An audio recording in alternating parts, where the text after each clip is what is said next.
Hello and welcome to Winter Disco Tabletop Gaming, and in this video we're showing off some of the new Bandai models that are coming very shortly. I'm kind of excited. I wasn't so much into the original Ultramarines one. I don't know.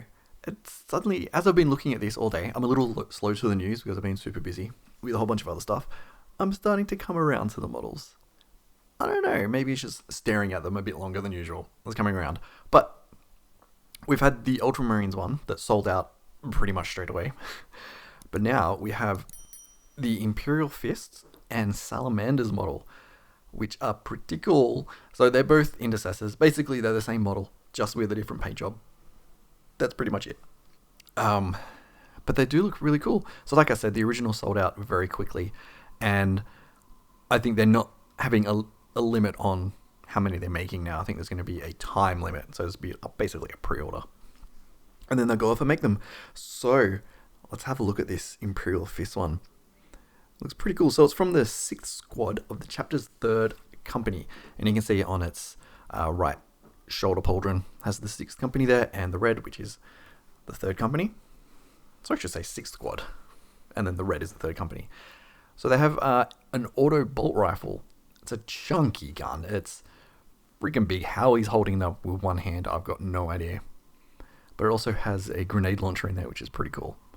And I do like the little tiny bandolier of, I don't know if they're are they bolts? I don't know. Maybe they're little grenades. Who knows? It's a crazy chunky gun. So that's pretty cool.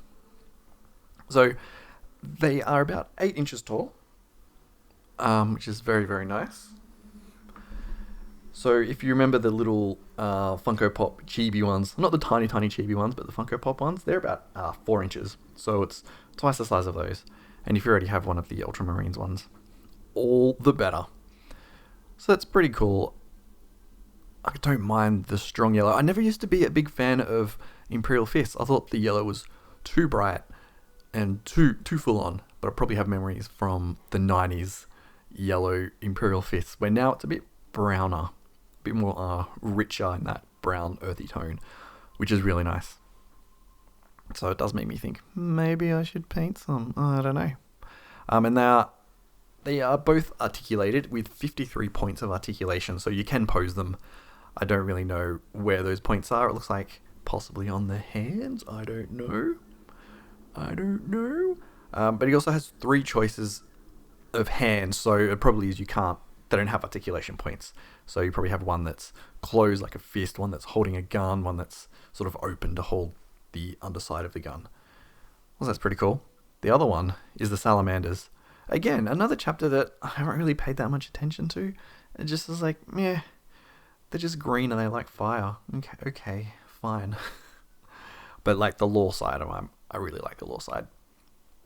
Again, it's the same model, it's just a different paint job.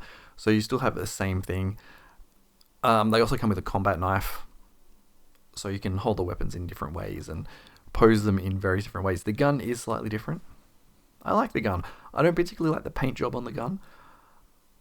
I think that it just looks a bit naff, like with the little, I guess, windows there with flames or something like that, or a nice little sunset. Yeah, I'm not fussed by that. I mean, and honestly, the paint job's not amazing. I think it's probably just either someone's done it quick by hand or it's sort of been sprayed on. So, but that's sort of what you get with these. But that's pretty much it. That's all I'm going to show off today. A very quick video. Oh, the pre-order dates, kind of important. Saturday the 12th of September, and they're going to be available for 1 week, and then next year, because they're going to be made to order. And they said, don't worry about us selling out. Everyone who orders a figure will get one. I think last time they didn't do that. I think it was like they had 1,000 or something like that, and that's all we're getting. They look cool. I'm hoping that they do more. What I would have liked to have seen, and I hate being salty and critical, but it just is what it is.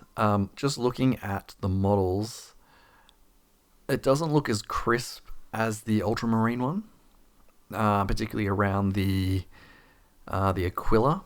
If you look at the Aquila on the Imperial Fist compared to the gold one of the Ultramarines, it just doesn't seem to have that crispness. I don't know, and it looks like there are, it's hard to tell based on the angles, but it looks like it is lacking a little bit of panel detailing. But what I would like to see is actually the sigil, the chapter markings, and other bits and pieces are actually the markings, not just like it's painted on. It's actually 3D. It's part of the sculpt itself. I think that would be really cool. I don't see why. I know now they've got a whole setup to produce all of these and press them however they're doing it. They can just give them out, print them off. I'm so used to 3D printing. Press them out, however they do it, injection mold them probably, and paint them up. And that's it. I want a little bit more variation. I don't know what the price is. I can't remember what it was for the old one. I think it was like $140 up to $200 Australian. Honestly, I can't remember. A little bit too expensive for my liking. Simply because it's all very plain. And it's like, well, I could just literally paint this up as another chapter. So, you know, I mean, your mileage is going to vary on that. But anyway, I'm wrapping this video up. Yeah, 12th. Get on it if you want it. It's only up for a week. There you go. That's all. If you do like these kind of news videos, definitely let me know. And subscribe because we've got tons more stuff coming up. So in the meantime, thank you for watching, and I will see you later.